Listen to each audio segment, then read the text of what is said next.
হাকিম যখন প্রশ্ন করা হলো যে আপনার আগমনের জন্য কে দোয়া করেছে, আল্লাহর নবী দেখে বলেন আমার বাবা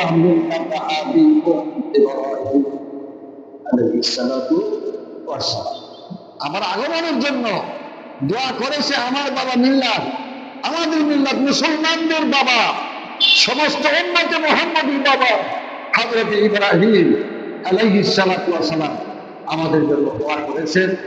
কিভাবে দোয়াটা করেছেন? কাবা শরীফ নির্মাণ করেছেন হযরত ইসমাঈল আলাইহিস সালাতু ওয়াস সালাম, হযরত ইব্রাহিম আলাইহিস সালাতু ওয়াস সালাম বাপ পুত্র মিলিয়া মাকাম ইব্রাহিম একটা পাথর ছিল, সুবহানাল্লাহ। এই পাথরটা ছিল লিফট। লিফটে উঠছেন আপনারা? লিফটে, হ্যাঁ, এই মাকামে ইব্রাহিম এখানে একটা পাথর। এই পাথরটা যখন তিনি উঠতেন লিফটের মতো উপরে নিয়ে যেত, সুবহানাল্লাহ। মাল মাত্রা নিয়ে যখন চলে যেত এখানে যাওয়া যায় তিনি কাজ করতেন, আবার লিফটের মতো নেবেন। হযরত ইব্রাহিম আলাইহিস সালাতু ওয়াস সালাম কাবা নির্মাণ করলেন হযরত ইসমাঈল আলাইহিস সালাতু ওয়াস সালামকে নিয়ে। ইসমাঈল আলাইহিস সালাতু ওয়াস সালামকে নিয়ে যখন কাবা শরীফ নির্মাণ করে যখন সমাপ্তির রাস্তায় চলে গেল, আল্লাহকে ডেকে বললেন, আল্লাহ আমি তো এখন কাবা শরীফ নির্মাণ করা শেষ কাজ, এখন আমি শেষ করেছি। মানুষ যদি কোনো কাজ করে তার বিনিময় অবশ্যই দিতে হয়। আমি এত বড় একটা মসজিদ তৈরি করেছি, আমার একটা বিনিময় আল্লাহ তোমার কাছে আছে না? আল্লাহ ডেকে বলেন, হে করিম, হ্যাঁ ইব্রাহিম, তুমি কি চাও? তুমি বলো, তুমি কিছু চাও আমার কাছে? আল্লাহ তোমার কাছে দুনিয়ার কিছু আমি চাই না। গেলে কি চাও তুমি বলো? রব্বানা وابعث فيهم رسولا منهم يتلو عليهم آياتك ويعلمهم الكتاب। হে আল্লাহ, আমার এই বংশের মধ্যে আর কিছুই চাই না, তুমি একজন রাসূল তুমি জন্ম দিয়ে দাও। সুবহানাল্লাহ, একজন রাসূলের আগমন করো আল্লাহ আমার এই বংশের মধ্যে। আল্লাহ বলে, ইব্রাহিম কবুল করে নিলাম, এমন একজন নবীকে আমি তোমার এখানে পাঠাবো, তোমার বংশে পাঠাবো, যে নবীর পরে আর কোন নবী নাই, খাতামুন নবী, যিনি শেষ নবী মুহাম্মদুর রাসূলুল্লাহ সাল্লাল্লাহু আলাইহি ওয়াসাল্লামের আগমন তোমার বংশের মধ্যে। সুবহানাল্লাহ। ভাই আমার, এমনি অবস্থায় তিনি কি করলেন? তার বংশের মধ্যে পাঠাইলেন আল্লাহ রাব্বুল আলামিন والحكمة ويزكيهم ويعلمهم الكتاب। কিতাবের নাম কি আমাদের? কোরআন শরীফ। আমাদের কিতাবের নাম কি বলেন? কোরআন। হ্যাঁ, ওয়াল হিকমাতা, মানুষকে হিকমতের সাথে, মানুষকে হিকমতের সাথে দুয়ারে দুয়ারে প্রত্যেক মানুষের ঘরে ঘরে পৌঁছায় দিবে লা ইলাহা ইল্লাল্লাহু মুহাম্মাদুর রাসূলুল্লাহ সাল্লাল্লাহু আলাইহি ওয়াসাল্লাম। এই তাওহীদের দাওয়াত তাদের ঘরে ঘরে পৌঁছে। ভাইরা আমার, যখন আব্দুল্লাহর পেশারিতে যখন নূরে মুহাম্মদী চমকাইত, আরবের সমস্ত মহিলারা পুরুষ তাই ছেড়ে যায়, ঘোড়ায় সবাই পাগল হয়ে যায়। সবাই দেওয়ার প্রস্তাব দিত। আব্দুল মুত্তালিব আরবের লোকদেরকে বুঝাইতেন আর বলতেন, তোমরা আমার ছেলের জন্য এত পাগল হও, ছেলেটা ঘর থেকে বের হইতে পারে না রাস্তায়, আর এইভাবে পাগল হয়ে যাও, আমার ছেলে কি হয়েছে, তোমরা অন্য একটা ভালো প্রস্তাব আমি তোমাদের দেখাই দিই।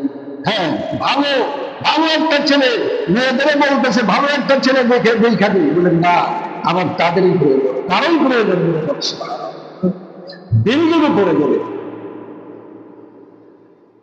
এই আরবের মুখে একটা মহিলা ছিল, বাদ্যি মহিলা, যে মহিলাটা ছিল আরবের মধ্যে সবচেয়ে কিতাবে আপনার তৌরাত, জবুর, ইনজিল যত কিতাব আছে সমস্ত কিতাবের হাফেজা এবং অনেক বড় দক্ষ, এবং সে ছিল একজন আরবের বক্তা, মহিলা বক্তা। আর তার বাবা ছিল অনেক বড় ধনাত্ম ব্যক্তি, জমিদার, আরবের জমিদার। তখনকার সময়ে মহিলাটা যেমন সুন্দর ছিল কেমন যখন যৌবন আসলো, এই মহিলার বিয়ার জন্য চতুর্দিকে প্রস্তাব আসতে লাগলো। সমস্ত প্রস্তাব তাই প্রত্যাখ্যান করছেন। আসলে প্রত্যাখ্যান করার কারণ কি জানেন? তিনি হবেন মুহাম্মদুর রাসূলুল্লাহ সাল্লাল্লাহু আলাইহি ওয়াসাল্লামের মা। তিনি জেনে বলেছেন যে আব্দুল্লাহর জন্ম যখন হয়েছে, আব্দুল্লাহ যখন যৌবন আসবে, আমি যেভাবেই হোক আমার জীবন কুরবানি দেওয়া হইল, আমি তার কাছে দিব। কারণ তৌরাত, জবুর, ইনজিল সমস্ত কিতাবে আল্লাহর নবীর সমস্ত কিছু বর্ণনা করা ছিল। সুবহানাল্লাহ। তো মেয়েটা তো অনেক বড় তাফসীর জানতো এবং এই মেয়েটা সব বিশ্লেষণ করা ছিল। তখন এই মেয়েটা আর বিবাহ বসে নাই। তখন যখন বিবাহ বসে নাই, হঠাৎ করে একদিন আব্দুল্লাহ যখন তিনি কি করলেন, রাস্তা দিয়ে যখন যাইতে শুরু করলেন, তার চোখে পড়ে গেছে। এই রাস্তা দিয়ে আব্দুল্লাহর কোনোদিন আসেননি। মহিলা দেখি বলেন, হে আব্দুল্লাহ, তোমার নাম কি? আব্দুল্লাহ বলে, হ্যাঁ আমার নাম আব্দুল্লাহ। তোমার বাবার নাম কি? Abdul Muttalib. বলে, আমার বাবার নাম আব্দুল মুত্তালিব, কুরাইশ বংশে আমার জন্ম। একটু দাঁড়াও, একটু দাঁড়াও, তোমার সাথে আমার কথা আছে। বলে, কি কথা বলবো?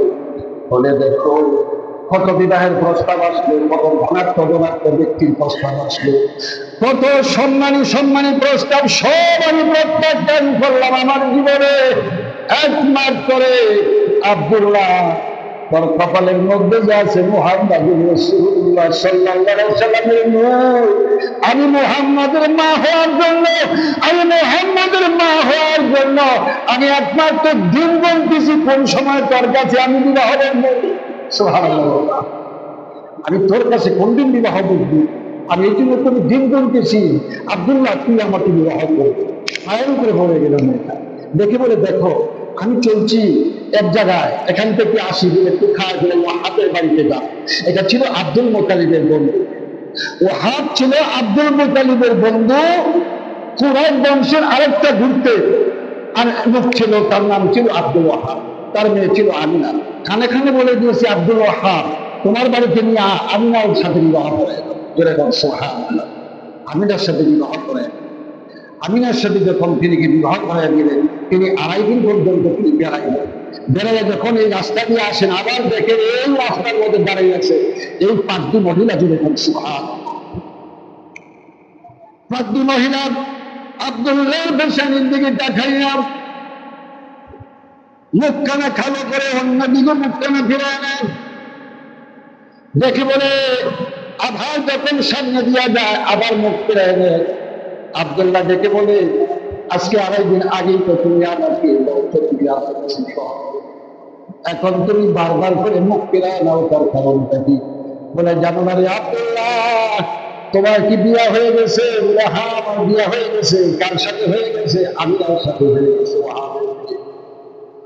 ওরে আব্দুল্লাহ, এতদিন পর্যন্ত আমি দিন গণলাম, কত ভালো ভালো প্রস্তাব আমি আমার জীবনে প্রত্যাখ্যান করলাম, কোনখানে আমি বিবাহ বলছি নাই, একমাত্র তোর জন্য দিন গণছিলাম।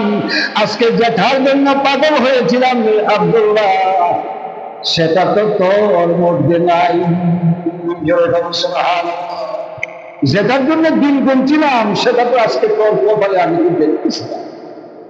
আমি বুঝতেছি না তুই কি শ্বশুর বাড়িতে ছিল 2.5 দিন? বলে, হ্যাঁ। মহিলাটা দেখে বলে যে আব্দুল্লাহ একটা চাকু বাইর করছে, টান দিয়ে চাকুটা টান দিয়ে বের করে দেখে বলে, আব্দুল্লাহ বহুদিন পর্যন্ত অপেক্ষা করেছিলাম মুহাম্মদুর রাসূলুল্লাহ সাল্লাল্লাহু আলাইহি ওয়াসাল্লামের মা হবে, তোকে আমি বিয়ে করবো, কিন্তু আমার জীবনের সেটা যখন হইলই না। হ্যাঁ আব্দুল্লাহ, তোর পায়ের উপরে আমার জীবন শেষ করলাম। ছুরিটা টান দিয়ে আব্দুল্লাহর পায়ের উপরে। সুবহানাল্লাহ। সেই আব্দুল্লাহর জন্য অনেক ঘটনা রয়েছে। যেদিন বিবাহ হয়েছে মানুষেরা শুনছে যত মহিলা পাগল হয়েছিল আরবে, তার চেহারার দিকে ফিরিয়া সকল মহিলারাই মুখ ফেরায় দেয়। দেখে বলে, আব্দুল্লাহ তোমরা আমার জন্য এত পাগল ছিলে, মুখ ফেরায় দাও। বলে, তোমার যে গুণটা ছিল সেই গুণটা এখন তোমার মধ্যে নাই। যেরকম সুবহানাল্লাহ।